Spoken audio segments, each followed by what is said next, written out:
এমন অনেক মুসলিম দেশ আছে, সৌদি আরব সহ, আরব দেশ সহ, যেখানে জামাতে মেয়েদের নামাজ পড়ার ব্যবস্থা আছে। বিশেষ করে রমজানের সময় তো তারাবির নামাজের ক্ষেত্রে মেয়েরা অনেকেই যান। তো সেই ক্ষেত্রে তারা এই মাকরুর ব্যাপারটা অবগত কিনা, তাদের শরিয়া ব্যাপারটার দিকে নজর রাখে কিনা।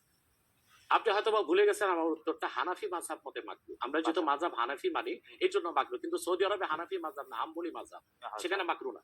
আচ্ছা, মানে হানাফি মাযহাব মতে মাকরু। ওকে, আমি পরের আপনার বক্তব্যটা নিশ্চয়ই অন্য আলেমরাও শুনেছেন, তারা তাদের মতো করে তারা ব্যাপারটা বিবেচনা করে দেখবেন। আমরা এটা শুনলাম। এইবার নেক্সট প্রসঙ্গে বা প্রশ্নে আপনাকে আপনাকে আপনাকে নারীদের নামাজের ব্যাপারে একটা হাদিস শোনায় দিচ্ছি। সহিহ মুসলিম, সহিহ মুসলিম হাদিস নাম্বার 1027। আন আমরাতা বিনতে আব্দুর রহমান আন্নাহা আখবারাতহু আন্না আয়েশাতা যাওজান নবী সাল্লাল্লাহু আলাইহি ওয়াসাল্লাম ক্বালাত লাউ আদরাকা রাসূলুল্লাহ সাল্লাল্লাহু আলাইহি ওয়াসাল্লাম মা আদরাকান নিসাউ লামানাআহুন্নাল মাসজিদা। পরিষ্কার সহিহ মুসলিমের হাদিস। হযরত আমরা বিনতে আব্দুর রহমান বলেন, রাসূল সাল্লাল্লাহু আলাইহি ওয়াসাল্লামের সহধর্মিণী আল্লাহর হাবিব সাল্লাল্লাহু আলাইহি ওয়াসাল্লামের স্ত্রী আম্মাজান আয়েশা রাদিয়াল্লাহু তাআলা আনহা, যার কথা বলেছেন তিনি নামাজ পড়েছেন, উনি বলেছেন যে বর্তমানে মহিলাদের এখনকার অবস্থা যদি আল্লাহর হাবিব সাল্লাল্লাহু আলাইহি ওয়াসাল্লাম দেখতেন তাহলে তাদেরকে মসজিদে আসতে নিষেধ করতেন। সহিহ মুসলিম হাদিস নাম্বার 1027। আপনি সেই স্কলারদেরকে বলেন এই হাদিসটার জবাব আমাকে দিতে। ওকে, তার মানে আমি শেষ করি। তার মানে হচ্ছে মহিলাদেরকে মাকরু বলার দ্বারা হানাফি মাযহাবে যে নিষেধ করা হয়েছে, কঠিন নিষেধ না, মানে নিরুৎসাহিত করা হয়েছে। ওকে, ঠিক আছে, এটা নিশ্চয়ই এটা নিরুৎসাহিত করা হয়েছে, এটা আপনি বলছেন, নিশ্চয়ই এটা একটা প্রণিধানযোগ্য। আমি দলিল দিয়েছি। আমি এই বিষয়ে আর আপনার সাথে পরবর্তী প্রসঙ্গে আসি।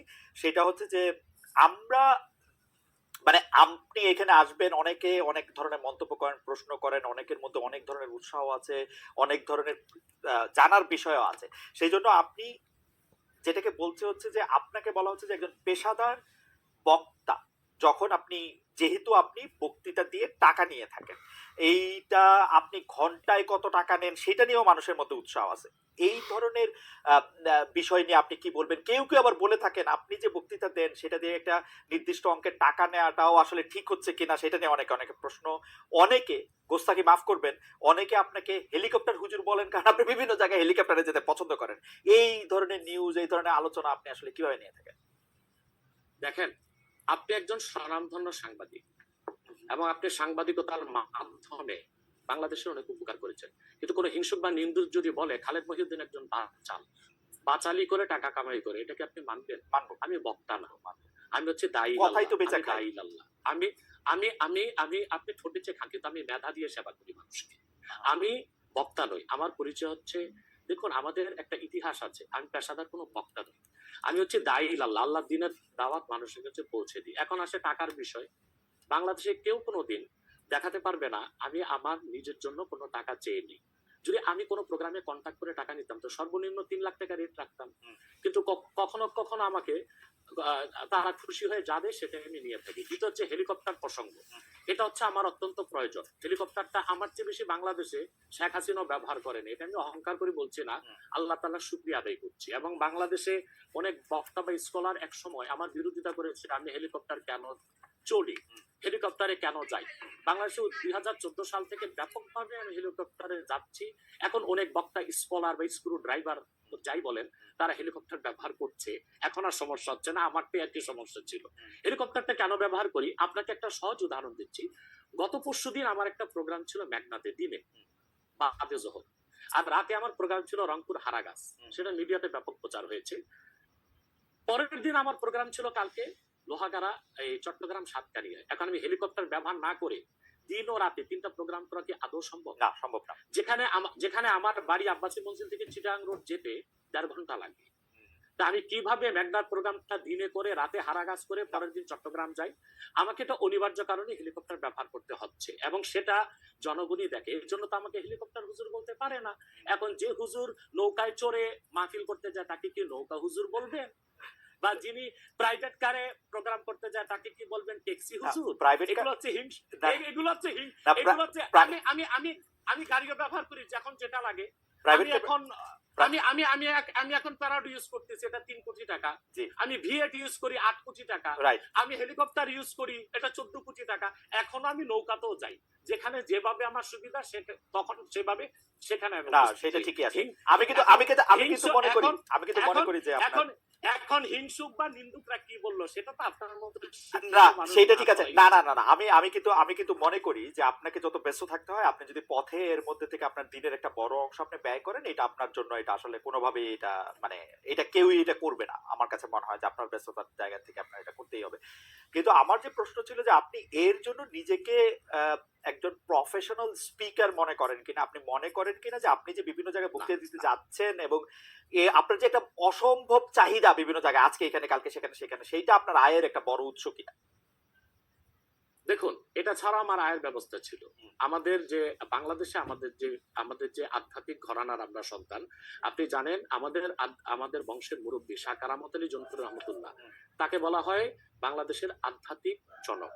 টু নেশন থিওরির ভিত্তিতে দেশ স্বাধীন হয়েছে এবং ডব্লিউ হান্টার তার বইতে উল্লেখ করেছে, এনসাইক্লোপিডিয়া অফ ব্রিটানিকাতে এসেছে, ইসলামিক ফাউন্ডেশন বিশ্বকোষে এসেছে, কারামত আলী জনপুর রহমতুল্লাহর হাতে 2 কোটি লোক মুসলমান হয়েছে। ওনার কারণেই পরবর্তীতে দেশটা স্বাধীন হয়েছে। উনি ইন্তেকাল করেছেন 154 বছর আগে। আমি ওনার সিলসিলায়, ওনার বংশের আমরা জনপুরি পীর সাহেব বলে খ্যাত। আমি যদি অন্য পীরদের মতো আব্বাসী মঞ্জিলে বসে পিরি মুরিদি করে যেতাম, তাহলে আমার কোটি কোটি টাকা বছরে আসতো। মূলত আমার হচ্ছে দিনের দাওয়াত দেওয়াটাই আমার মূল কাজ। তারপর জনগণ যেটা খুশি হয়ে আমাকে সম্মান করে, সেটা আমার জন্য যথেষ্ট। আপনি কি আব্বাসী, এটা আমার পেশা নয়, এটা নেশা। আপনি কি আব্বাসী মঞ্জিলে আর এখন বসেন না? মানে ওই সিলসিলা কি আপনি? বসি, কিন্তু মূল হাইলাইটস করা হচ্ছে দাওয়াতের কাজকে। আমি দাওয়াতি কাজে ব্যস্ত। আপনার মূল, আপনি ইচ্ছা করলে হইতেই পারতেন, কারণ আমরা জোধপুরের পীর সাহেবদের সম্পর্কে আমরা অবগত, তাদের অনেক ফলোয়ার আছে। আরেকটা কথা বলি আপনাকে, আরেকটা কথা বলি। আমি এখনো দিন রাত জেগে আমার ছাত্রদেরকে পড়াই। আমি বুখারী শরীফ প্রথম খণ্ড আমার ছাত্রদেরকে পড়াই। তো শুধু মাদ্রাসায় পড়িও আমি কয়েক লাখ টাকা কামাই করতে পারতাম, বই লেখক কামাই করতে পারতাম, কিন্তু আমি মনে করি তৃণমূল পর্যায়ে আল্লাহর কোরআনের দাওয়াত পৌঁছে দেওয়ার জন্য ওয়াজ মাহফিলের কোনো বিকল্প নেই। রাইট, এটা আমার পেশা নয়, এটা আমার নেশা। এটা আপনার নেশা, কিন্তু আপনি অন্যগুলি যেগুলি আপনি অর্থ করি দিতে পারতেন সেগুলি তো আপনি নেন নাই। আপনি নিছেন হচ্ছে দিনের দাওয়াতের জায়গাটাকে, টাইমটাকে, সেই ওগুলি আপনি ঠিক টাকার জন্য আপনি ব্যবহার করছেন, আয়ের ব্যবস্থা নয়। রাইট, সেই জন্য আমরা আপনাকে একজন পেশাদার মানে বা প্রফেশনাল রিলিজিয়াস স্পিকার এরকম বলতে পারি কিনা, সেইটাই ছিল আর কি আপনার প্রশ্ন। না, পেশাদার বলতে পারি না। ওকে, আপনি আসছেন এখানে, আমরা দর্শকদের কাছে একটা প্রশ্ন করেছিলাম যে আগামী জাতীয় নির্বাচন ঘিরে বাংলাদেশে ইসলামপন্থী দলগুলোর মধ্যে ঐক্য প্রক্রিয়া সফল হবেন বলে মনে করেন কিনা দর্শকরা। শতকরা 56% দর্শক মনে করছেন হ্যাঁ, শতকরা 44% দর্শক মনে করছেন যে না, সেই ঐক্য প্রক্রিয়া সফল হবে না। 70,000 দর্শক ভোট দিয়েছেন। আমি একটু আবার জনাব আব্বাসীর কাছে ফিরি। জনাব আব্বাসী, আপনি আপনার বক্তব্যে সামাজিক বিষয়, আধ্যাত্মিক বা পারলৌকিক বিষয়গুলির পাশাপাশি রাজনৈতিক বিষয়গুলো উঠে আসে। আপনি যখন যে প্রয়োজন মনে করেন দাবি দাওয়া নিয়েও মাঠে নামেন। আপনার রাজনৈতিক মিশন ও ভিশন সম্পর্কে একটু জানতে চাই। গত অগাস্টের শেষ দিকে নতুন রাজনৈতিক দল গঠনের কোনো গঠনের ঘোষণা দিয়েছিলেন, তাতে অগ্রগতি আছে কিনা আপনি যদি একটু সংক্ষেপে বলতেন। দেখুন, আমার রাজনৈতিক দর্শনটা ভিন্ন। সেটা হচ্ছে যে রাজনীতির 2টা দিক রাষ্ট্রবিজ্ঞানের, আপনি ভালো জানেন। একটা হচ্ছে থিওরিক্যাল পলিটিক্স, আর একটা হচ্ছে অ্যাপ্লাইড পলিটিক্স। তা আমি অ্যাপ্লাইড পলিটিক্সটা করি না, হরতাল মিছিল মিটিং ভোটাভুটি এগুলোকে আমি সমর্থন করি না। বাট থিওরিক্যাল পলিটিক্স এটা আমি খুব চর্চা করি, এবং থিওরিক্যাল পলিটিক্সটা হচ্ছে রাষ্ট্রবিজ্ঞানের অবজারভেশনাল সায়েন্স, পর্যবেক্ষণমূলক বিজ্ঞান। আমি বাংলাদেশ নিয়ে আমার যে চিন্তা চেতনা এবং বাংলাদেশের ভবিষ্যৎ নিয়ে, এটা 8ই আগস্ট আমি সংবাদ সম্মেলন করে বলেছি, সেটা আপনি দেখবেন, জনগণও দেখবে বলে আশা করি। আমি আমার বক্তব্যে বারবার বলে এসেছি, বাংলাদেশে এখন যারা রাজনীতির দায়িত্ব নিয়েছে, রাষ্ট্র পরিচালনা, রাষ্ট্র মেরামতের, তাদের হাতে বাংলাদেশের রাজনীতির ভবিষ্যৎ মোটেও নাই। এটা চলে গেছে আটলান্টিকের ওপারে। আমি সবসময় আমার বক্তব্যে ভারত বিরোধিতা করে এসেছি। আমি ভারতের আধিপত্য এক মুহূর্তের জন্য বাংলাদেশে মানতে পারি না। আমি বলেছি ভারতীয় হিন্দুত্ববাদ আর আধিপত্যবাদ থেকে বাংলাদেশ মুক্ত হয়েছে, কিন্তু মার্কিন আগ্রাসন ধেয়ে আসছে। এখন যদি এখানে আমি মনে করি যে পশ্চিমা দুনিয়ার 3টা এজেন্ডা, একটা হচ্ছে বর্তমান সরকারকে বসানো। বর্তমান সরকার যে গঠন করা হয়েছে, এটা তো কোনো বিপ্লবী সরকার হয়নি। আমি তো চেয়েছিলাম প্রত্যেক মূলধারা রাজনৈতিক দল থেকে ঘাগু রাজনীতিবিদ, যারা তৃণমূল থেকে রাজনীতি করে এসেছে, তাদেরকে নিয়ে একটা ইন্টারিয়াম গভর্নমেন্ট হবে, তা তো হলো না। আপনি বরং আমি মনে করি এটা পশ্চিমা দুনিয়ার, আপনি আপনি আপনি আমি আপনি একটু বলি জি বরং পশ্চিমা দুনিয়ার যে প্রেসক্রিপশন ছিল ওই অনুযায়ী বর্তমান সরকারটা গঠন করা হয়েছে, যে কারণে এরা দেশের কোনো সংস্কারও করতে পারবে না, মেরামতও করতে পারবে না, যা আমরা ইতিমধ্যে এতদিন দেখেছি। দ্বিতীয় কথা হচ্ছে, এখন আমি যা দেখতে পাচ্ছি বাংলাদেশ মার্শাল লর দিকে যাচ্ছে, তারপর আমার অ্যানালাইসিস হচ্ছে এটা সিভিল ওয়ারের দিকে চলে যাবে, এবং ফ্রি ফেয়ার ইলেকশন হয় কিনা আমি শঙ্কায় আছি, জানি না, আমার শঙ্কা ভুল হতেও পারে। ওকে, আপনি দ্বিতীয় কথা হচ্ছে, আমি একটু মাঝখানে একটু হারাই ফেলবো, সেই জন্য আমি একটু বলি, আপনি যে ঘাঘু রাজনীতিবিদদের সমন্বয়ে সরকার গঠনের কথা বলছিলেন, তাদের দুই একজনের নাম কি বলবেন, যে এরা থাকলে আপনি বুঝতে পারতেন যে এরা ঘাঘু রাজনীতিবিদ থাকছে সরকারে? যেমন মনে করেন বিএনপি থেকে দুই একজন নেওয়া যেতে পারতো, জামাত ইসলামের ডক্টর শফিক সহ আরো কিছু অভিজ্ঞ কিছু নেতা নেওয়া যেতে পারতো, এবং আরো যেমন ছাত্র সমন্বয়কদের থেকে যারা যেমন তাদেরকে যারা বুদ্ধিভিত্তিক নেতৃত্ব দিয়েছে তাদের রাখা যেতে পারতো। অর্থাৎ বাংলাদেশের যে রাজনীতি করবে তারা বাংলাদেশের ইতিহাস, ঐতিহ্য, এই জাতির নৃতত্ব সম্পর্কে জানা থাকতে হবে, নতুবা এই জাতিকে কেউ শাসন করতে পারবে না। যারা এখন শাসন করতেছে তাদেরকে আপনি এর যোগ্য মনে করেন না, বা আপনি মনে করেন একটা সিভিল ওয়ারের দিকে, একটা মার্শাল লর দিকে? তাদেরকে আমি অযোগ্য বলছি না, কিন্তু রাজনীতির ময়দানে তারা খুব যোগ্য নয়। তারা যদি খুবই যোগ্য হতো তাহলে দেশকে এই অবস্থায় যায়, এখন লুটপাট ধর্ষণ যেভাবে বেড়েছে, এখন এটা তো স্বাভাবিকই মনে হচ্ছে যে দেশ কোনো ভালো গন্তব্যে যাচ্ছে না। এখন আমার কথাটা শুনুন, আমি আগ থেকেই বলে এসেছি, এই সবগুলো বিপদ হুমকিকে ওভারকাম করা যেত, এবং মার্কিন আগ্রাসনকে ঠেকিয়ে আমরা একটা সুন্দর বাংলাদেশ ফেয়ার এবং ফ্রি ইলেকশনের মাধ্যমে করতে পারতাম। এটার দায়িত্ব যদি ইসলামপন্থীগণ নিতেন। এখন ইসলামপন্থী কারা? শুধু জামাত ইসলামীকে তো দিলে হবে না, এই দেশে 3 থেকে 3.5 লক্ষ মসজিদের ইমাম হচ্ছে হেফাজতের লোক, তারা হচ্ছে মসজিদগুলোকে কন্ট্রোল করে, এবং প্রত্যেকটা সমাজ কিন্তু এখনো মসজিদ কর্তৃকই নিয়ন্ত্রিত, ইমাম সাহেবের কথাটাই সমাজের লোক শুনে। তো বোঝা যাচ্ছে বাংলাদেশের রাজনীতিতে মূল শক্তি হিসেবে আসতে পারে হেফাজত ইসলাম বাংলাদেশ, তাদেরকে নিতে হবে। জামাত ইসলামী আছে, খেলাফত আছে, অন্যান্য ইসলামী দলগুলোকে নিয়ে যদি একটা অ্যালায়েন্স করা যেত, তাহলে বাংলাদেশে যে কোনো আগ্রাসন ঠেকানো যেত, ফ্রি অ্যান্ড ফেয়ার ইলেকশন করা যেত, এবং অন্তত শতাধিক আসন নিয়ে ইসলামপন্থীগণ সংসদে যেতে পারত। ওকে, ইসলামপন্থীদের কথা যেহেতু আসলো, মানে আপনাকে প্রথমে একটু প্রশ্ন করে রাখতে চাই যে আপনি নতুন রাজনৈতিক দল ঘোষণা অগাস্টে দিয়েছিলেন, আপনার রাজনৈতিক দর্শনের কথাও বললেন, যেটা অনেকের থেকে আলাদা। বর্তমানে যেসব রাজনৈতিক ইসলামী আদর্শে অনুপ্রাণিত রাজনৈতিক দল আছে, জামাত ইসলামী সহ, তাদের কারোর সাথে যুক্ত হওয়া বা তাদের কারোর ব্যাপারে মানে তাদের অন্তর্ভুক্ত হওয়ার কি আপনি ভাবছেন, বা তাদের কাউকে আপনি সহি ইসলামিক আদর্শে অনুপ্রাণিত রাজনৈতিক দল মনে করেন কিনা? দেখুন, আমি আগে বলেছি যে আমি অ্যাপ্লাইড পলিটিক্স করি না, আমি থিওরিক্যাল পলিটিক্স করি, কারণ আমি খেলাফার আদর্শে বিশ্বাসী, আমি ডেমোক্রেসিতে বিশ্বাসী নই। আমি মনে করি ডেমোক্রেসি বা গণতন্ত্রটা পৃথিবীর মানুষকে প্রতারিত করছে। ডেমোক্রেসি বা গণতন্ত্রের সুবিধা নিচ্ছে আমেরিকা এবং কয়েকটা ইউরোপিয়ান দেশ। আমাদের মতো তৃতীয় বিশ্বের দেশগুলো গণতন্ত্রটাই আমাদের জন্য অভিশাপ। আমাদের কোনো স্বাধীন পররাষ্ট্রনীতি নেই, আমাদের কোনো ট্যাক্সি অর্থনীতি নেই, আমাদের কোনো পূর্ণাঙ্গ শিক্ষা ব্যবস্থা নেই, আমাদের কোনো সুস্থ সংস্কৃতি নেই। এটার জন্য ডেমোক্রেসিকে একটা আপনি বাধা মনে করতেছেন? এই যে নাই, যে অভিশাপ মনে করি, তাহলে তো এই জন্য এখন যারা বাংলাদেশে রাজনীতি করছে ইসলামী রাজনীতির ব্যানারে, তা তো ডেমোক্রেসি করছে, অথবা আমি তাদের সাথে যুক্ত হওয়ার প্রশ্নে আসে না। তবে তারা যেন সুবিধাজনক ভাবে সংসদে যেতে পারে, বিরাট সংখ্যক একটি প্রতিনিধি দল, সেটা আমি চাই। এটা শরীয়তের একটা বিধান আছে, আর জারুরাতু তাতাকাদ্দারু বিকাদরি জারুরা। ডেমোক্রেসিকে আমি পছন্দ করি না, কিন্তু বিশেষ মুহূর্তে বড় বিপদকে ঠেকাতে মাঝে মধ্যে হারাম জিনিসটাকে কিছু সময়ের জন্য হারাম জেনে কিছু সময়ের জন্য শিথিলতায় যাওয়া যায়। সেজন্য আমি মনে প্রাণে চাই, আমি খেলাফায় বিশ্বাসী হলেও এদেশে যারা ইসলামী রাজনীতির ব্যানারে আন্দোলন করছে সর্বোচ্চ সংখ্যক আসন নিয়ে তারা সংসদে যান। কিন্তু তাদের মধ্যে তো অনেকগুলি ফ্র্যাকশন আছে, একজন আরেকজনের ঠিক বিশ্বাস করে না। জামায়াতে ইসলামীকে যেমন ধরেন, জামায়াতে ইসলামী অনেক ইসলামিক রাজনৈতিক দলের কাছেই খুব গ্রহণযোগ্য দল না। আমরা দেখেছি যে হেফাজতে ইসলামীর আন্দোলনের ক্ষেত্রে শেখ হাসিনাকে কওমি জননী উপহার দেওয়া, শেখ হাসিনার সাথে হাতকে শক্তিশালী করার জন্য হেফাজতের বিভিন্ন নেতৃবৃন্দের বিভিন্ন সময় সার্বিক অবস্থান জামাতে ইসলামীকে ঠেকানোর জন্য হয়েছিল। আপনি নিশ্চয়ই খেয়াল করেছেন। আমি এই ফ্র্যাকশনগুলো আলাদা আলাদা করে বলতে পারি। চরমোনাই সাহেবের যে একমত নই, হেফাজত ইসলামী আর জামাত ইসলামের মধ্যে, জামাত ইসলামী আমি বলি এক হচ্ছে জামাত ইসলামের যিনি প্রতিষ্ঠাতা ছিলেন আবুল আলা মওদুদী, তিনি মুহাদ্দিসও ছিলেন না, মুফাসসিরও ছিলেন না, তবে তিনি ছিলেন দার্শনিক এবং রাষ্ট্রচিন্তক। তো জামাত ইসলামী যারা করছেন তারা তো আসলে আবুল আলা মওদুদীর কোনো মাসালা বা ফেকা মানতেছে না। এবং জামাত ইসলামী তো অসংখ্য লোক আমি দেখেছি দক্ষিণ চট্টগ্রামে, তারা আমাদের মতো কট্টর সুন্নি, অর্থাৎ তারা মিলাদ কিয়াম করতেছে, তারা পিরি মুরিদি মানতেছে, কিন্তু রাজনৈতিকভাবে তারা জামাত ইসলামী করতেছে। তার মানে হচ্ছে 1922 সালে জিএনএ গ্র্যান্ড ন্যাশনাল অ্যাসেম্বলির মাধ্যমে কামাল পাশা আতাতুর্ক তুরস্কের মধ্যে ইসলামী শাসন ব্যবস্থার জন্য আর না হয় সেই ব্যবস্থা করেছিল। তারপরে প্যান ইসলামিজম নিয়ে আসলো জামালউদ্দিন আফগানি। পরবর্তীতে 1942 সালে আবুল আলা মওদুদী চিন্তা করলেন যে এই সংকটকালীন মুহূর্তে ইসলামী রাষ্ট্র প্রতিষ্ঠার জন্য গণতন্ত্রটাকে বেছে নেওয়া যেতে পারে। এটাই ছিল তার রাষ্ট্রের চিন্তা, আর সেটাই জামাত ইসলামের লোকজন অনুসরণ করছে। কিন্তু জামাত ইসলামের লোকজনগুলো কিন্তু আবুল আলা মওদুদীকে ইমাম হিসেবেও মানে না, কিংবা তার মাসালাও নিচ্ছে না, শুধু রাষ্ট্র। কিন্তু ডক্টর আব্বাসী এই কথাটা আপনি বলতেছেন, আমি তো জামায়াতের কোন নেতার মুখে এরকম শুনি নাই। আমি বলছি আজ এখন ইসলামী একটি রাষ্ট্র প্রতিষ্ঠার জন্য তারা আবুল আলা মওদুদীর রাষ্ট্র চিন্তাটা নিয়েছে।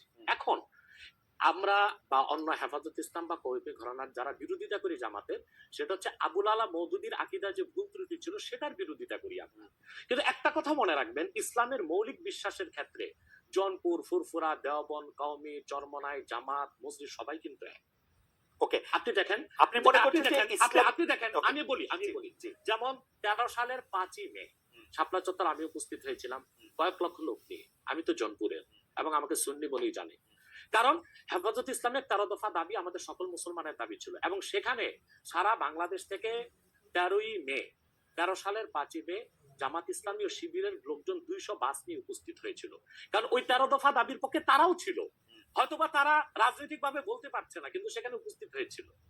তো কথা হচ্ছে যে মৌলিক বিশ্বাসের ক্ষেত্রে সকল মাসলাকের মুসলমান এক, কিন্তু বাংলাদেশে রাজনীতি করার ক্ষেত্রে কিংবা নিজ নিজ অবস্থান ধরে রাখার জন্য শাখা প্রশাখাগত বিষয়ে একটু দ্বন্দ্ব আছে, এটা তো থাকতেই পারে। একটা ঘরে যদি 5টা ভাই থাকে, 5 ভাই কি আপনি যেটাকে শাখা প্রশাখাগত দ্বন্দ্ব বলতেছেন, সেই দ্বন্দ্ব আমরা অনেক সময় অনেক প্রকট দেখি। কেউ কেউ বলেন যে একজন আরেকজনকে বলেন যে তারা আসলে নাস্তিকদের থেকেও খারাপ, আরেকজন আরেকজনকে বলেন তারা বিধর্মী থেকেও খারাপ, একজন আলেম আরেকজন আলেমকে বলেন, সেগুলি আমরা শুনি এবং রাজনৈতিক কারণে বলেন। অনেক সময় সেটি মানে কোনো বিষয়ের ব্যাখ্যা দিতে গিয়া না, রাজনৈতিক অবস্থানের কারণে বলেন। আমরা দেখেছি যে বাংলাদেশের ইসলামিক রাজনৈতিক দল, আমি এই মুহূর্তে নাম বলছি না, কিন্তু তারা জনসভায় ভাষণে বলেছেন যে তাদের আসলে জামায়াতে ইসলামীকে ঠেকানোই তাদের রাজনৈতিক আদর্শ। এটা তো হিংসা, প্রতিহিংসা। তো সেইটা তো আমি বলি একটা আপনাকে উদাহরণ দিচ্ছি। যেমন জামাত ইসলামীর যারা বিরোধিতা চরম করে, আমি তো জামাত ইসলামের সমালোচনা করি গঠনমূলক, যেটা তাদের সংশোধন করা দরকার সেটা করতে হবে। কিন্তু আমি কি কখনো বলতে পারি যে জামাতের লোকজন নাস্তিকদের চেয়েও খারাপ? এটা কি বলা যায়? আপনি বলুন।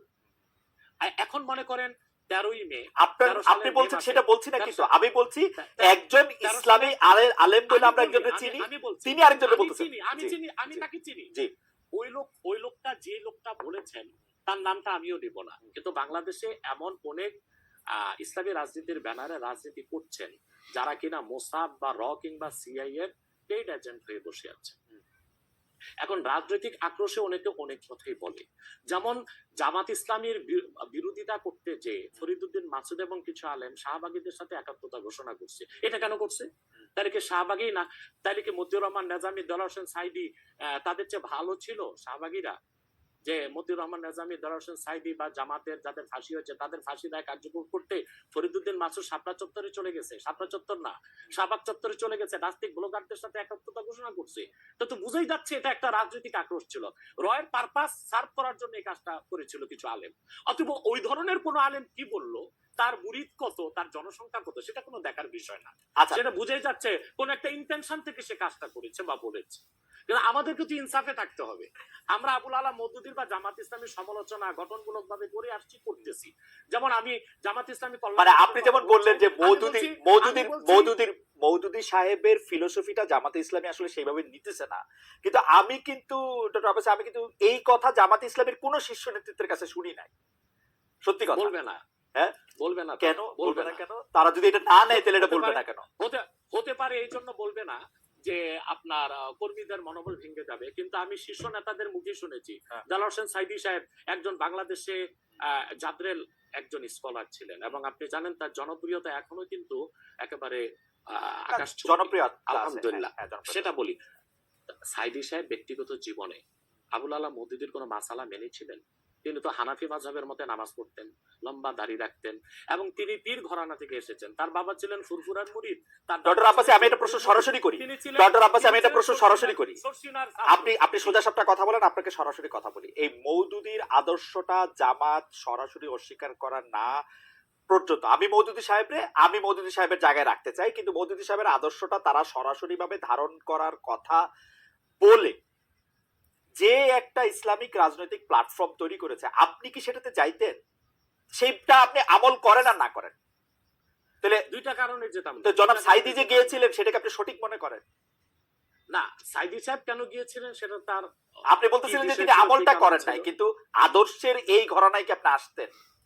দেখুন, সাইদি সাহেবের একটা বক্তব্য আমি শুনেছি। তিনি একটা সাক্ষাৎকারে বলেছিলেন যে তিনি দেখেছেন ইসলামী রাষ্ট্র প্রতিষ্ঠা করার জন্য যে জনবল দরকার, যে কাজকর্ম দরকার, উনি সেটা জামাতের মধ্যে পেয়েছিলেন।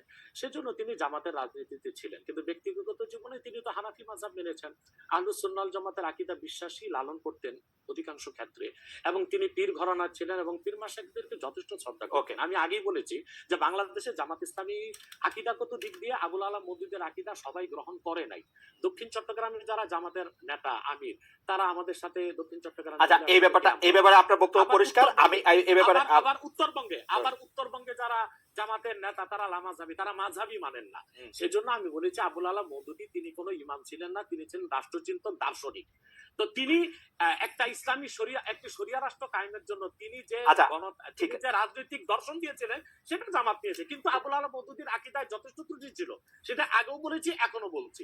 এবং জামাত ইসলামী যেহেতু ডেমোক্রেসির চর্চা করে, তাদের সাথে আমার যাওয়ার প্রশ্নই আসে না। তবে আমি আবারও বলছি, চরমনাই হোক, জামাত হোক, মজলিস হোক, তারা সবাই মিলে অ্যালায়েন্স করে সংসদে একটা বিরাট সংখ্যক প্রতিনিধিত্ব দল নিয়ে থাকুক, এটা আমি চাই।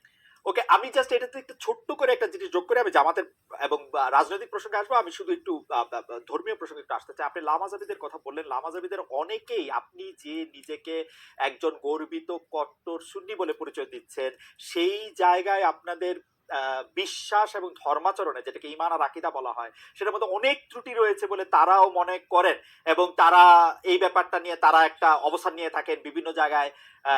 এমনকি মসজিদের ক্ষেত্রে আলাদা করে ঘোষণা দিচ্ছেন যে এটা হচ্ছে ঠিক এইভাবে পড়ার মসজিদ, এইটা এইভাবে নামাজ পড়ার জিনিস। এই ব্যাপারটাকে আপনি কিভাবে ডিল করেন? মানে এটা কি আপনার কাছে কি মনে হয়?